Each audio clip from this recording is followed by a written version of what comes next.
You're listening to Trek FM.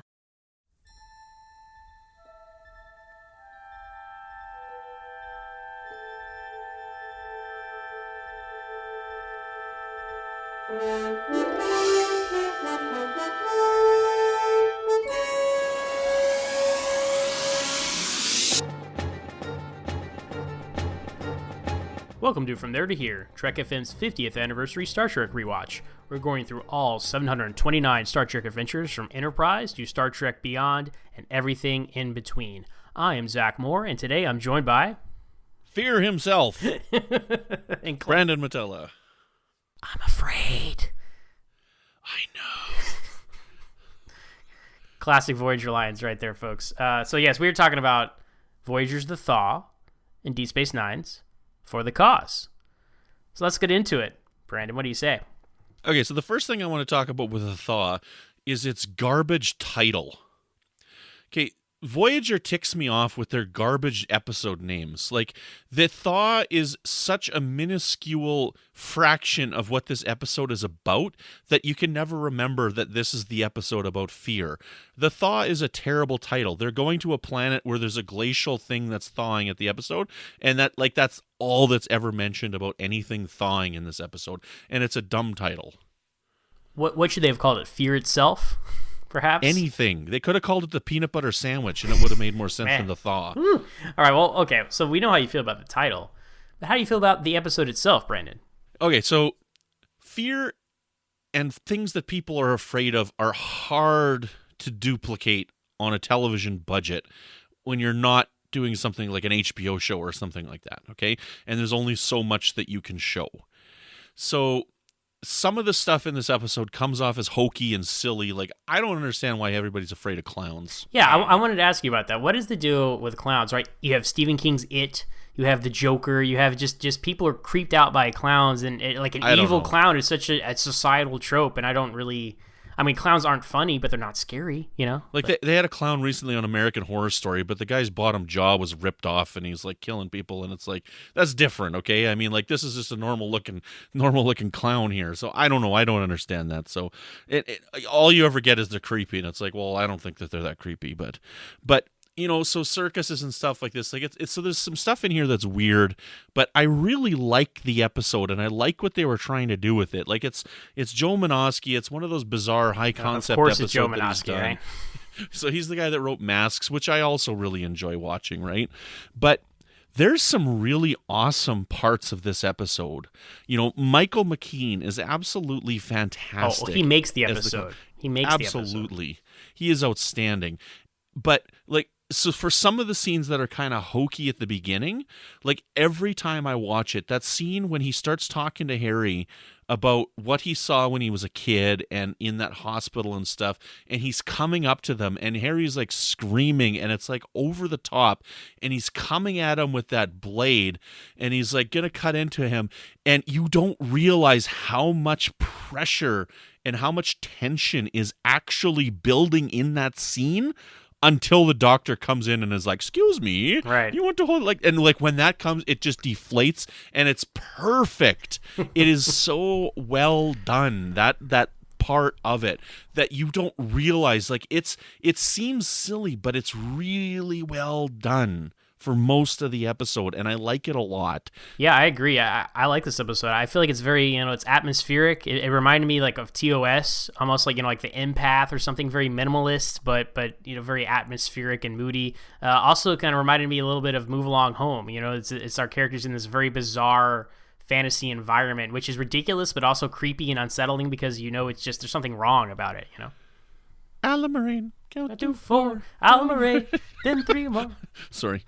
I like Move Along Home. I think we both do. And I do like too. The Thaw. I like The Thaw. This is, it's hard for me to judge because I wouldn't say this is like one of the best Voyager episodes, but it's very effective for what it sets out to do. And it's an interesting exploration of, like, what is fear and all that stuff. And fear manifested into a person. Isn't that creepy, though? I mean, like, this is Star Trek's warning of good technology. These people plugged into this computer program to save themselves, and then they become trapped by it because it became, self-aware and wanted to preserve itself because it knows that the people leave, then it will cease to exist. Therefore, it must keep the people prisoner. And it's just acting out of self-preservation.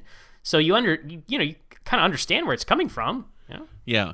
And the way that they said that too, they're like, who dreamt up this guy, right? And he's like, it just happened over a period of a few months. We didn't even notice it, Yeah. And it's like, that's neat because there's so many things with technology that things like that happen, I started playing Farmville a few years ago, right? I don't play it anymore, but it's just like at first I was just playing it, and the next thing I know, I'm like spending like $100 a month on Farmville, and I'm like taking it really serious, and like I gotta grow these pumpkins and blah blah blah, and it's like it just crept up on me,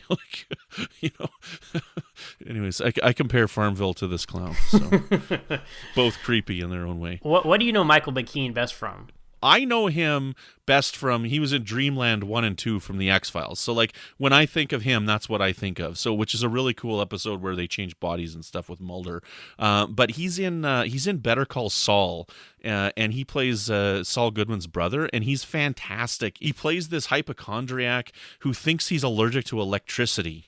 And like he's a really, really great character in that show, and he's just a wonderful actor, and he's a joy to watch. Yeah, I think most people would probably know him best from Spinal Tap or This Is Spinal Tap, but I know him best, of course, from Smallville. He's Perry White on Smallville. He does a great job, so it always comes back to Smallville. But anyway, just have to throw that out here. But Michael McKean is great. One last thing, he plays a clown here. He actually voiced the Joker in one episode of Batman the Animated Series as well. So he has a good creepy clown voice. They use that for full effect. But seriously, if they got a lesser actor in this role, this episode would fall apart. So they definitely cast the right guy to pull off this part. And then we have Janeway at the end. That twist really got me, and I saw it for the first time. How'd you think about that twist?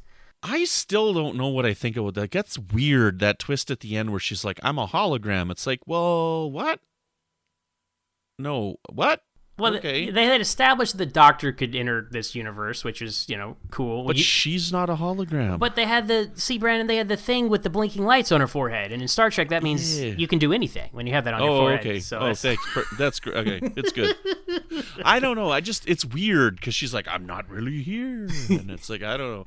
So it's okay. I mean, they had to wrap it up. It's like, how are they going to wrap this up, right? So whatever they did, it's like, okay, fine, whatever. I was perusing Memory Alpha for trivia, as sometimes over these episodes I do. The cold open here with Harry playing the clarinet with Tom, that was actually filmed for Death Wish.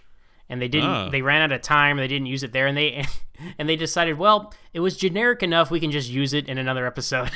That's exactly what they did. Now, interestingly enough, though, it does tie in because the clown, he mentions to Harry, like, I know everything about you, Harry. How you can't hit that G on your clarinet or something. So it actually does tie in, but that was just an interesting, unplanned thing there. Unplanned coincidence, like Worf being the regent. Yeah, of course, it all ties together, Brandon. So, anyway, anything else to say about the Thaw? Are you ready to shut this program down? I think Saw is better than the Thaw, but they're also very different. So. There you go. There's another clown. See, this is the little puppet. He's kind of a clown-looking puppet in Saw. So I want to play a game. But anyway, moving on to our Deep Space Nine episode today. For the Cause, Sisko discovers that Cassidy Yates may be a Maquis smuggler. Also, Garak takes an interest in Zial. Michael Eddington as a traitor works way better than Seska as a traitor. Perhaps, but they were in about the same amount of episodes. You think about Eddington, and he was in quite a few. Not many. That's the thing with Deep Space Nine, right? These characters are there. They've talked about this many times on the Orb. Like, you think Garak's like in every episode. He's really not. He's probably in about 30, 35 episodes out of like 170 some odd episodes.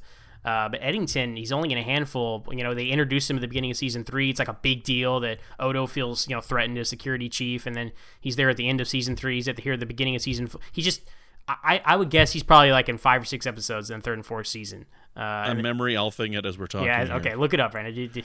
And I know he's not in a lot, but again, he's only in 2 seasons, right? Well, as a quote unquote good guy, and then he comes back a couple of times after this, after he betrays Sisko, and you believe it because you don't know enough about Eddington. Like you can buy. There's not a lot of retcon going on there, and I would say the same with Seska. You didn't know a lot about her before she turned into a Cardassian. I mean, she was a Maquis. You didn't know anything about her. She was very antagonistic then. So with Eddington, he's really really cold and calculating. Like when he calls Kira in to the wardroom, he's like, "Oh yes, Major, I need to take control of the station for a couple of hours," and he just shoots her like, "Oh, straight up," and then he locks the door behind him. Like, this guy's planned for everything. And the irony, of course, is they installed Eddington there because they didn't trust Odo, right? And look what he did. Yeah, he was in. This was his 7th episode. 7, okay. And he's in 2 more after this. Okay, all right. So 9 episodes. So yeah, right. Okay. So for 2 seasons, for season 3 and 4, he's in 7 episodes. Right. Okay. So and I was listening to the last episode from There to Here with Eddington and Daniel Prue and Michael Schindler were talking about our man Bashir, and they're like, in that episode he fights so hard to save everybody's life and like to come up with that solution to wipe the computer station of Deep Space Nine and put their bodies in the holodeck or whatever it is, right? And they're like, man, if only he would have tried like 90% instead of 100%, then it would have looked like it. And so I just listened to that episode today, so that was kind of funny. I wonder, Deep Space Nine, some things they planned out, some things they didn't. I wondered what their plan was with Eddington. I think they probably just decided on the fly. I think so too. Episodes like that prove that he wasn't a plant the whole time. Yeah, no, because that was the last episode that he was in was that episode, right? So, and after this, it becomes a very personal revenge story between him and Sisko. It's a very personal betrayal, and that makes him a more interesting character than just the extra Starfleet guy we have around when Cole Meany's off shooting a movie. Eddington will be in this episode instead of O'Brien. Yeah, you got it. I like Eddington a lot. I think he's great. I like this episode because it's interesting that we have Cassidy Yates, like this love interest of Sisko, turning out to be supporting the Maquis as well.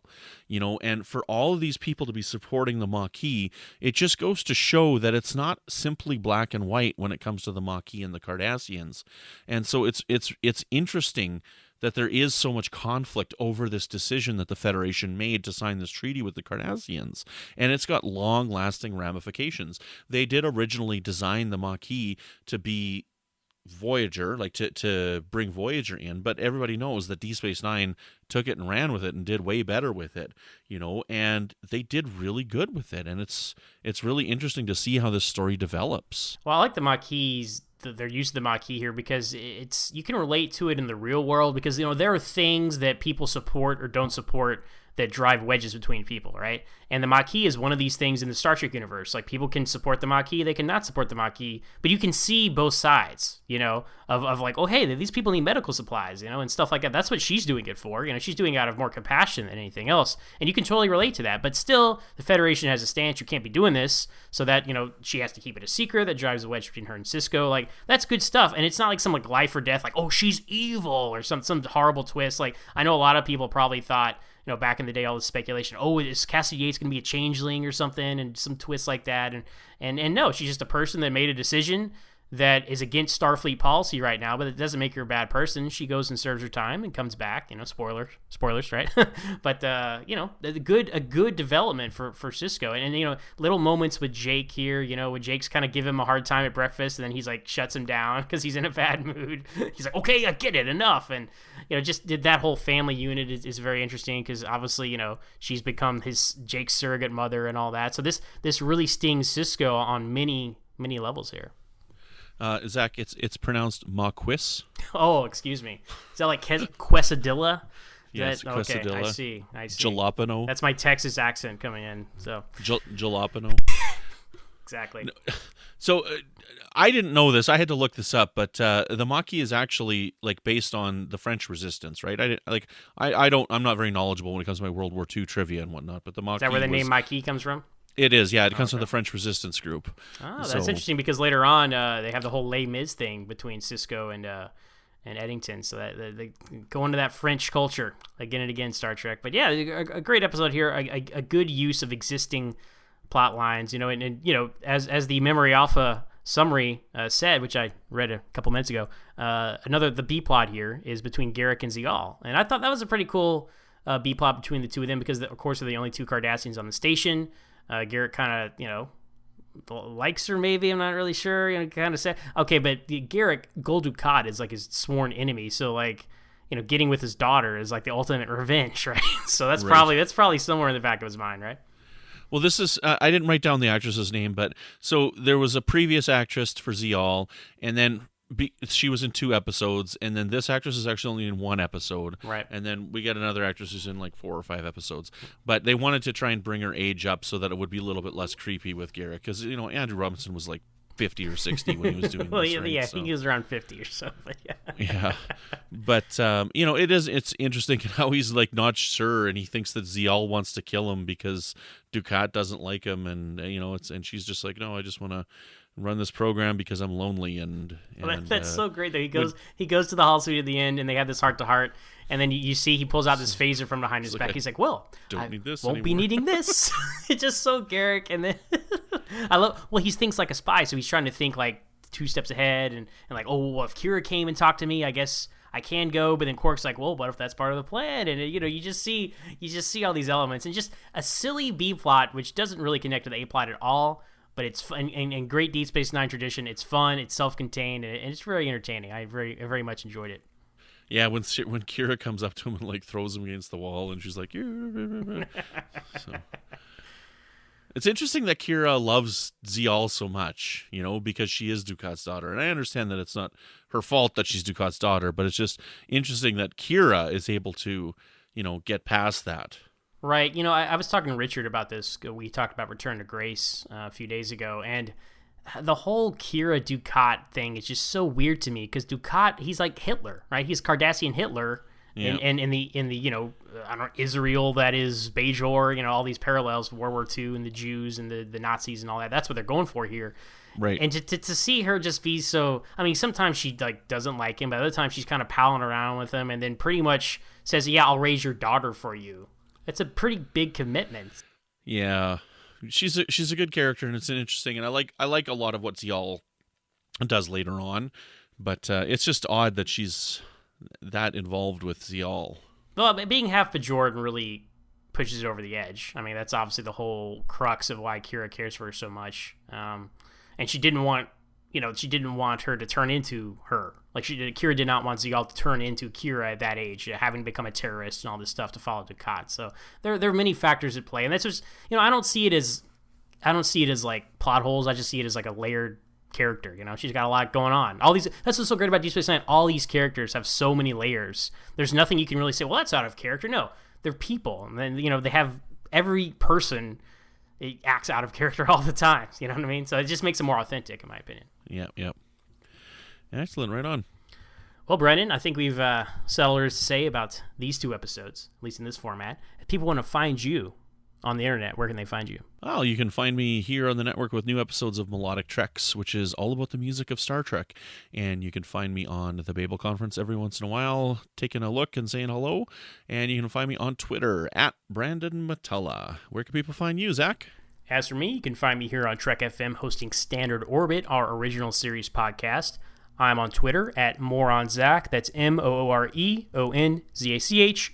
And I'm also the host of my own podcast, Always Hold On to Smallville, where we talk about each and every episode of that Young Superman show. And I bring it up whenever I can, talking about Star Trek, as you've noticed in this block. And you can find us on Twitter at Always Smallville with 1 S. And I'm about to start myself a new Twitter handle called Less on Zach. Very good, Brandon. Very good. Well, that's going to do it for us in this block, but stay tuned for 2 new hosts tomorrow, talking about more Star Trek Deep Space Nine and Star Trek Voyager.